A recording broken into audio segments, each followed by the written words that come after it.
Does the amount of school debt affect the type of school a student goes into after graduation?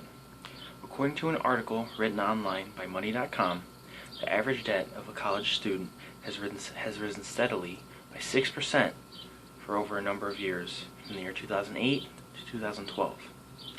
However much the cost, though, the chance of work when considering a college degree cannot be denied. Taken from the same article previously mentioned, the percent of unemployment for students without a college degree is 17.9%, and compared to college graduates, which is 7.7%, which is a huge difference when considering an occupation.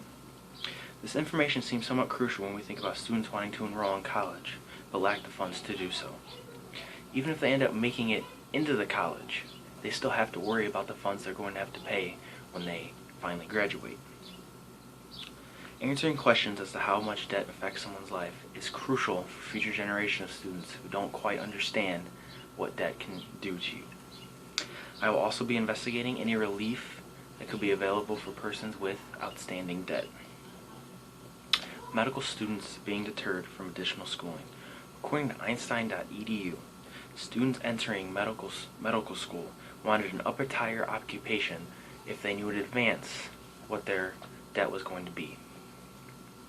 More students were seen seeking a career in radiology, anesthesiology, and dermatology than in primary care such as pediatricians or family doctors. Now, this strikes me as a bit odd, because if we're telling the students to be what they want to be, that's a little bit misleading if those students are automatically looking for a better paying job in place of something they're passionate about. Also, the income gap between primary care physicians and those of higher paying jobs is noticeably large. This doesn't do anything for people who say, again, be all that you can be, because if they wanted to be all they can be, they would go for something they're passionate about, which they're not. They're going for something that pays more, which may be good for money, but you're not going to enjoy your life very much if you're in it for the money and have no passion whatsoever. This does nothing to help the problem of student debt, because if a student desires a well-paying occupation, they must suffer the debt that comes with it. So basically, we're telling students to go to school, go to medical school, for example, incur more debt, and hopefully, you hope that you get a better paying job in the future that you might not even want, but you need it to pay for all this debt. It seems kind of counterproductive to me. Also, about 30% of students that started in primary care when entering medical school switch their field of study into a higher paying field of graduation. And again, this is a disturbing trend for students who apparently only care about the money. And I can't blame them when they're looking at their school debt. You know, it stacks up over time and it becomes monumental, and money becomes everything. And it outweighs passion, which is horrible, but that's the way we're heading right now. A study done by Claire Callender and Jonathan Jackson showed a consensus of students who admitted to being afraid of entering a higher learning institution because of debt. Now that's just, again, slightly disturbing and odd, because this does not exemplify the adage that people give students to strive to be all that they can be. If students are afraid to go into a higher learning facility because of debt, that's not the education system I don't think America wants, and I don't think anyone wants in the world. And you know, the next person that can cure cancer could be afraid to enter medical school, which is that's terrible. This trend could also cause a serious decrease in public service. Now, public service is one of the many, main veins, as if you would say, in America. If you don't have public service and you don't have people serving the public, you don't have an economy, you don't have structure. It's just chaos. If you don't have people serving the people, then people aren't being helped. No doctors, police officers, fire departments, nothing. On to my next main point: student loans and any help in the future. I'd like to discuss any help you can seek if you are suffering from student debt. This is something that you can do. The federal government actually offers a loan forgiveness plans for students. There's a couple options, but one I want to focus on is consolidating debt. Now, basically what consolidating debt means is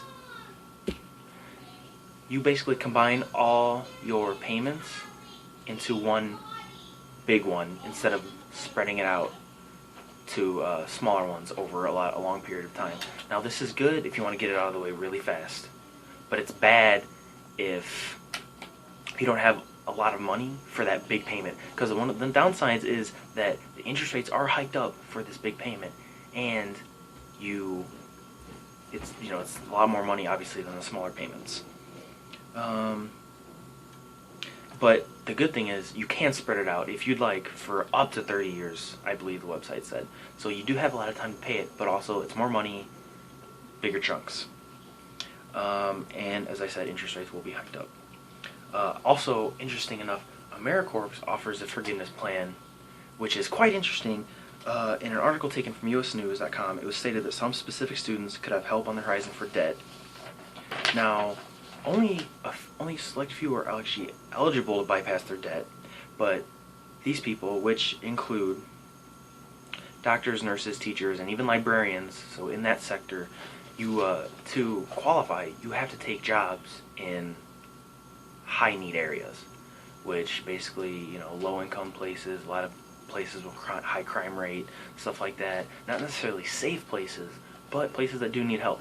Now, I wasn't sure if you actually get paid for the job. I would assume you do, but it might be kind of like an internship. However, it's kind of, you gotta weigh your pros and cons there. You're losing school debt. I think it said basically all your school debt leaves. It's gone. You're also, you have to work in this job for, it could be up to years, really, is how long you're going to be at this job. And you might like it, you might not, and you're kind of stuck with it unless you want to try to pay back your debt. The article states that licensed psychiatrists and doctors could receive sums up to $40,000 in loan forgiveness through a program such as the one that I just discussed, which is actually the Indian Health Service loan. In conclusion, I discovered that school debt does, I think, affect students greatly when you look at the facts that I've presented, and I think people really need to educate themselves about school debt. And one thing I didn't discuss within the presentation is Pell Grants is a great way to find money for school, and you don't have to pay those back at all.